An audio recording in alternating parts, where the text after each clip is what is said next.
Les risques d'effets secondaires, Julie n'en a pas entendu parler quand elle s'est fait vacciner.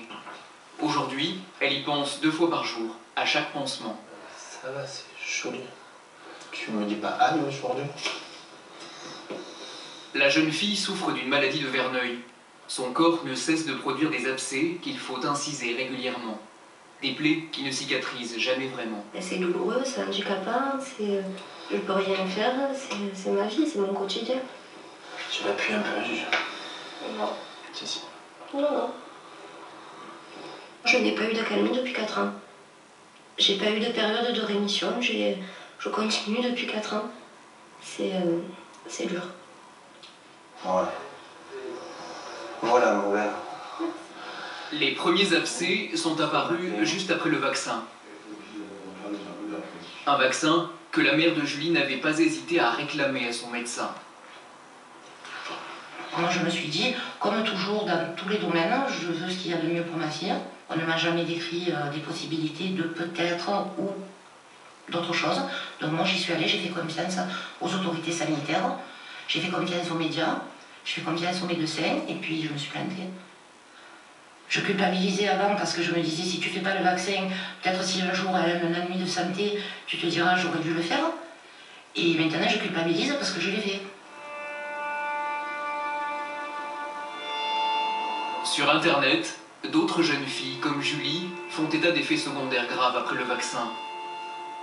Des alertes qui ont résonné dans les couloirs du Haut Comité de la Santé publique, jusqu'à ce que le ministère demande l'année dernière une réévaluation du vaccin.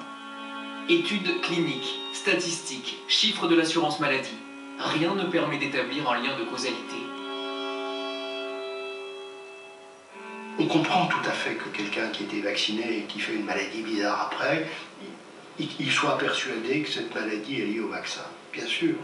Mais pour prouver que c'est vrai, il faut d'abord qu'on ait une explication physiopathologique qui puisse expliquer que ce vaccin puisse donner ce type de complications. Actuellement, on n'en a pas. Et puis d'autre part, il faut démontrer qu'il y a un excès de cas dans la population vaccinée. Actuellement, on ne peut pas dire ça. Placé sous surveillance renforcée, le garde d'asile continue donc d'être administré.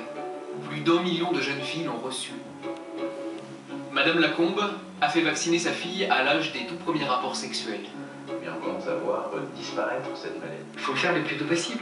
À partir du moment où il y a un vaccin contre la poliomyélite, contre le cancer de l'utérus qui existe, je ne vois pas pourquoi on s'en priverait. Son gynécologue estime qu'avec 3000 cas de cancer du col de l'utérus par an, le vaccin est le bienvenu. On estime qu'environ 80% des gens qui sont actifs sexuellement contractent ce virus au moment de ses premiers rapports sexuels. Puis ce virus, en général, on l'élimine. Notre immunité nous permet de nous débarrasser du virus, et puis il passe, et puis on est guéri et on ne le rattrape pas. En revanche, chez, disons, 10% des personnes, les personnes ne l'éliminent pas, ils le gardent. Et ce virus, en persistant, va entraîner des petites verrues sur le col, parfois bénignes, parfois très actives. Et si ces verrues ne sont pas dépistées, grâce au frottis notamment, eh bien, elles peuvent évoluer au bout de 10 ou 15 ans de persistance vers un cancer. On est sûr que si les patientes sont vaccinées, eh bien 75% d'entre elles n'auront jamais de cancer du col. Donc ça protège vraiment, et c'est un réel progrès, c'est un progrès majeur dans la médecine de pouvoir protéger un cancer en faisant un vaccin. On en rêvait. Reste à savoir si le vaccin est vraiment à la hauteur du rêve. À l'origine des cancers du col, une multitude de papillomavirus.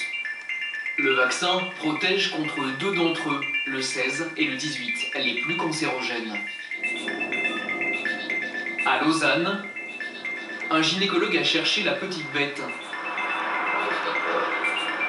Il a voulu savoir si le fait de cibler ces 2 virus permettait de vraiment lutter contre le cancer du col de l'utérus.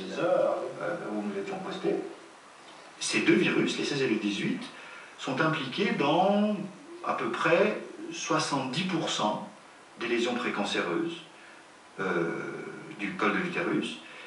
Et il était logique d'espérer trouver une diminution de l'ordre de 70% sur l'ensemble des lésions. Le gynécologue s'est alors procuré les résultats des études cliniques fournies par le laboratoire aux autorités de santé. Et là, surprise, cette diminution n'est pas de 70%, mais de 16,9%. Efficacité contre les lésions de haut grade, ou pire.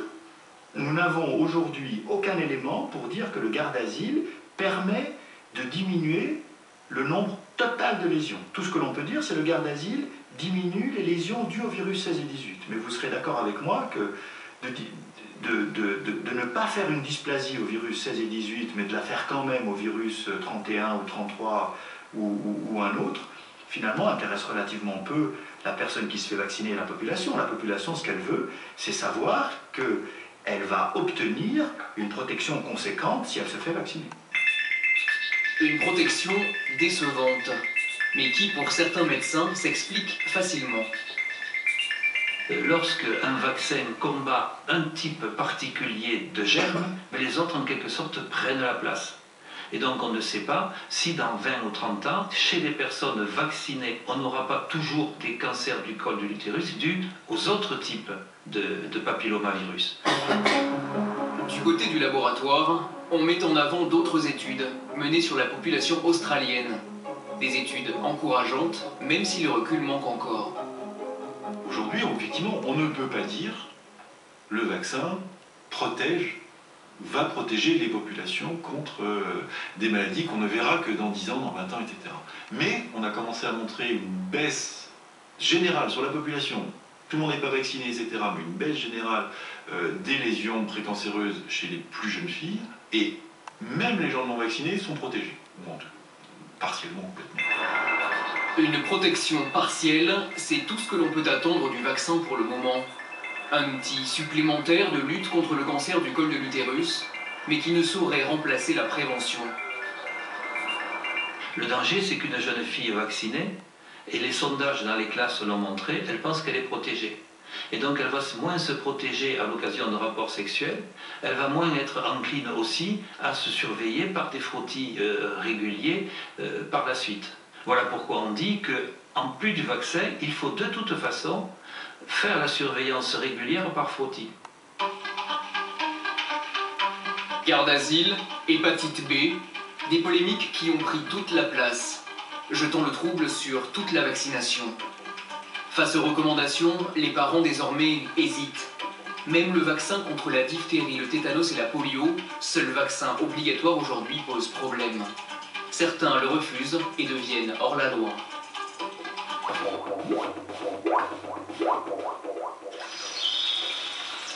À Le Var, petite ville thermale au pied des Alpes.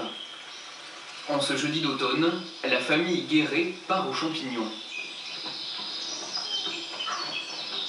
Et ben tu ramasses. Et 2 avec celle qui est tombée. 3.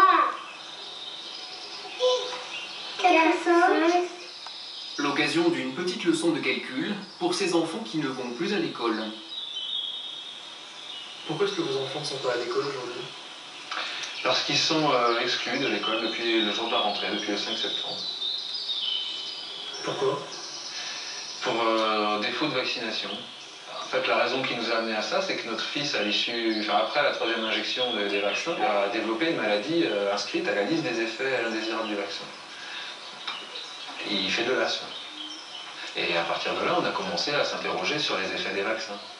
Et on s'est dit, on vaccinera que ce qui est obligatoire. Problème,